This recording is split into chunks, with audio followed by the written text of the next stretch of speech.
먼저 먼지가 많은 장소의 공사인데요. 먼지가 많은 장소 중에서 어떤 먼지냐면 폭연성 먼지 또는 화약류 가루가 존재하는 곳입니다. 이렇게 폭연성 먼지나 화약류의 가루에 전기 설비가 발화원이 돼서 폭발할 우려가 있는 곳에 시설하는 저하목내 전기 설비 에 대한 내용입니다. 먼저 저하목내 배선 공사 방법은 금속관 또는 케이블 공사에 의해야 되고요. 금속관 공사의 경우 금속관은 박강전선관 또는 이와 동등 이상의 강도를 가지는 것이어야 하고 박스 기타의 부속품 또는 풀박스는 쉽게 마모, 부식, 기타의 손상을 일으킬 우려가 없는 패킹을 사용하여 먼지가 내부에 침입하지 않도록 하여야 합니다. 관 상호관 또는 관과 박스, 기타 부속품, 풀박스 또는 전기기계 기구와는 5턱 이상의 나사 조임으로 접속하여야 하고요.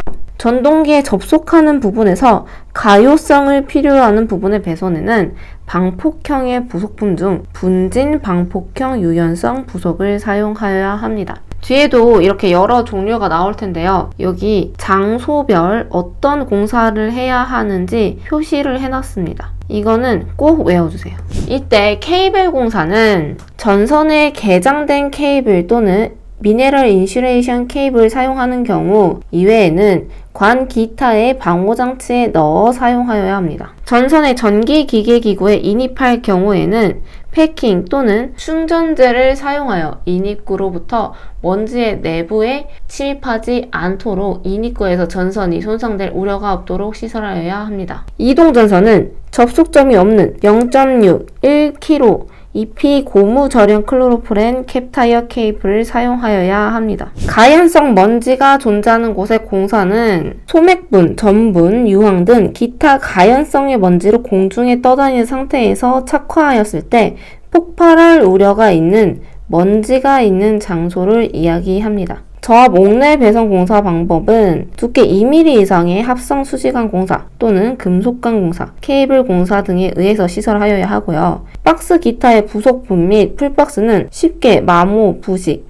기타의 손상이 생길 우려가 없는 패킹을 사용하는 방법, 틈새의 깊이를 길게 하는 방법, 기타 방법에 의하여 먼지가 내부에 침입하지 않도록 시설하여야 합니다. 콘센트나 콘센트 플러그는 분진 방폭형 보통 방진 구조의 것이어야 하고요. 박강 전선관 이상으로 하면서 관 상호관이나 관과 박스, 기타 부속품의 접속은 5턱 이상의 나사 조임을 하여야 합니다. 개장된 케이블이나 MI 케이블을 사용하는 경우 이외에는 강제 전선관과 같은 보호관 등에 넣어 시설하고 먼지가 내부에 침입하지 않도록 패킹을 설치하여야 합니다. 이동전선은 접속점이 없는 아까와 같죠? 0.6 1kV EP 고무 절유 클로로프렌 캡타이어 케이블을 사용하여야 합니다. 위험물이 있는 곳의 공사입니다. 이때 위험물은 어떤 위험물이냐면 셀룰로이드, 성냥, 석유류 등 기타 가연성 위험물질을 제조 또는 저장하는 곳을 이야기하고요.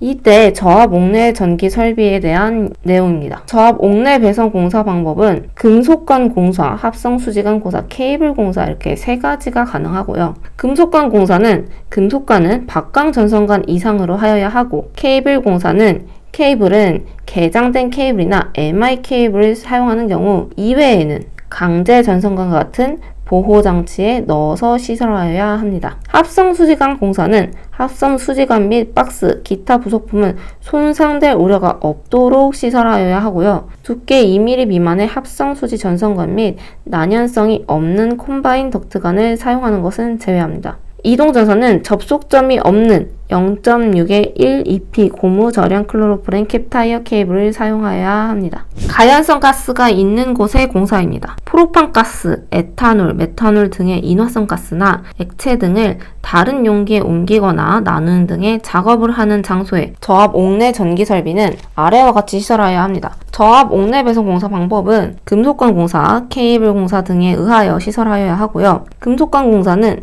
가연성 가스가 존재하는 곳에 시설하는 모든 기계기구는 내압 방폭 구조, 유입 반폭 구조 또는 2와 동등 이상의 방폭 성능을 가지는 구조의 것을 사용하면서 전기기계기구가 진동에 의하여 손상하지 않도록 접속 부분에 이준 너트나 스프링 워셔 등을 사용하여 진동을 방지하여야 합니다. 후광 전선관 이상으로 하면서 관 상호관이나 관과 박스, 기타 부속품의 접속은 5턱 이상의 나사 조임으로 접속하여야 합니다. 케이블 공사는 개장된 케이블이나 MI 케이블을 사용하는 경우 이외에는 강제 전선관과 같은 보호관 등에 넣어 시설하고 먼지가 내부에 침하지 않도록 패킹을 설치해야 합니다. 이동전선은 접속점이 없는 0.61kV EP 고무 절연 클로로프렌 캡타이어 케이블을 사용하여야 합니다. 화약류 저장소 등에서의 공사입니다. 화약류 등을 저장하는 화약고에는 전기 설비를 시설하지 않는 것이 원칙이고요. 백열등이나 형광등과 같은 조명 설비나 이에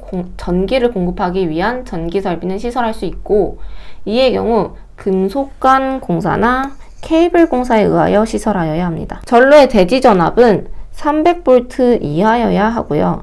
전기기계 기구는 전폐형의 것이어야 합니다. 케이블을 전기기계 기구에 인입할 때는 인입구에서 케이블이 손상될 우려가 없도록 시설하여야 하고요. 화약류 저장소 안에 전기설비에 전기를 공급하는 전로에는 화약류 저장소 이외의 곳에 전용 개폐기나 과전류 차단기를 각 크게 취급자 이외자가 쉽게 조작할 수 없도록 시설하여야 하고, 전로에 지락이 생겼을 때 자동적으로 전로를 차단하거나 경보하는 장치를 하여야 합니다. 전시회, 쇼, 공연장의 전기 설비입니다. 무대 마루 및 오케스트라 박스, 영사실, 기타 사람이나 무대 도구가 접촉할 우려가 있는 곳에 시설하는 저압 옥내 배선, 전구선 또는 이동 전선의 시설입니다. 이때 사용 전압이 400V 이하여야 하고요. 전로에는 전용 개폐기 및 과전류 차단기를 시설하여야 합니다. 배선용 케이블은 구리도체로 최소 단면적이 1.5 스퀘어이며 전격 전압 450에 750V 이하,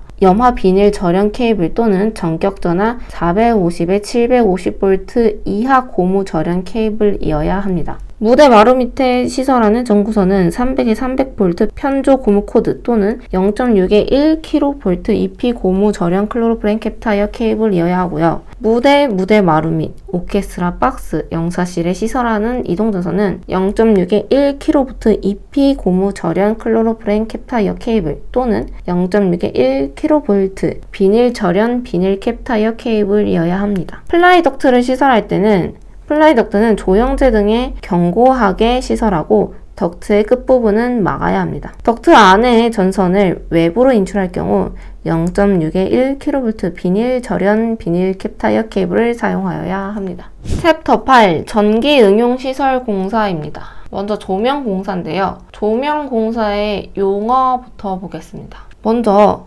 광속입니다. 이 광속은 F라고 쓰고요. 단위는 루멘입니다. 이 광속은 빛의 양, 광원의 밝기를 이야기하고요. 광원에서 나오는 복사속을 눈으로 보아 빛으로 느끼는 크기를 나타낸 것이라고 풀이할 수 있습니다. 조도는 기호는 2입니다. 단위는 럭스고요. 빛의 세기를 이야기합니다. 광원의 어느 방향에 대한 밝기를 이야기합니다. 광속 발산도는 기호는 R이고요. 단위는 레드룩스입니다. 어느 장소에 대한 밝기를 이야기하고요. 발광면의 단위 면적당 발산하는 광속 밀도를 이야기합니다. 광도는 기호는 I고 단위는 칸델라입니다. 표면의 밝기를 이야기하고요. 광원의 어느 방향에 대한 단위 입체각당 발산 광속 밀도를 이야기합니다. 휘도는 기호는 B이고 단위는 니트입니다. 물체의 밝기를 이야기하고요. 광원을 어떠한 방향에서 바라볼 때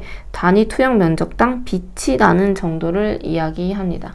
조명 설계 시 고려사항은 적당한 조도여야 하고요. 눈이 너무 부시지도 너무 어둡지도 않은 적당한 조도여야 하고 균등한 광속 발산도 분포여야 합니다. 이렇게 형광등 보면 어디는 되게 밝고 어디는 되게 어둡고 막 이렇게 되면은 빛이 균등한 광속으로 발산하지 못할 거예요. 그래서 균등한 광속 발산도 분포해야 하고요. 그림자를 고려해서 위치를 선정해야 합니다. 광색을 적당히 하여야 하고요. 눈부심을 방지할 수 있어야 합니다. 조명기구 배치에 의한 조명 방식의 분류입니다. 전반 조명은 실내 전체를 균일하게 조명하는 방식을 이야기하고요. 국부 조명은 작업에 필요한 부분적인 장소만을 조명하는 방식입니다. 전반 국부 조명은 전반 조명과 국부 조명을 병용하는 방식을 이야기합니다. 전반 조명 시 광원의 간격입니다. 먼저 광원 상호 간의 간격은요. 이때 이 h가 광원의 높이입니다.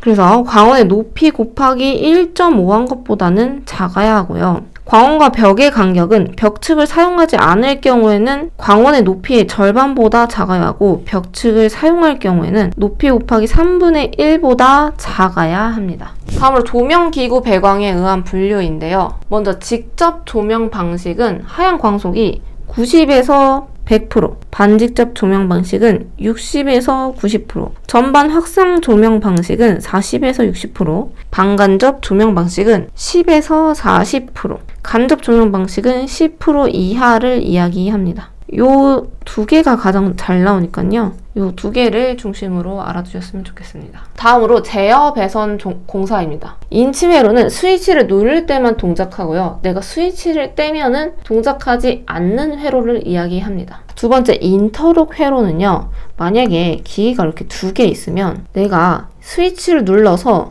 이 기계를 작동할 때는 이 기계가 작동하지 못하게 되고요. 이 기계를 작동시킬 때는 이 기계가 동작하지 못하게 하는 것이 인터록 회로입니다. 세 번째 자기유지 회로는요. 아까 위에서는 스위치를 누를 때만 동작한다고 했잖아요. 그럼 스위치를 누르고 손을 떼도 스위치를 누른 상태가 유지되는 회로를 자기유지 회로라고 합니다. 또 한시동작 회로는 타이머를 이용한 회로입니다.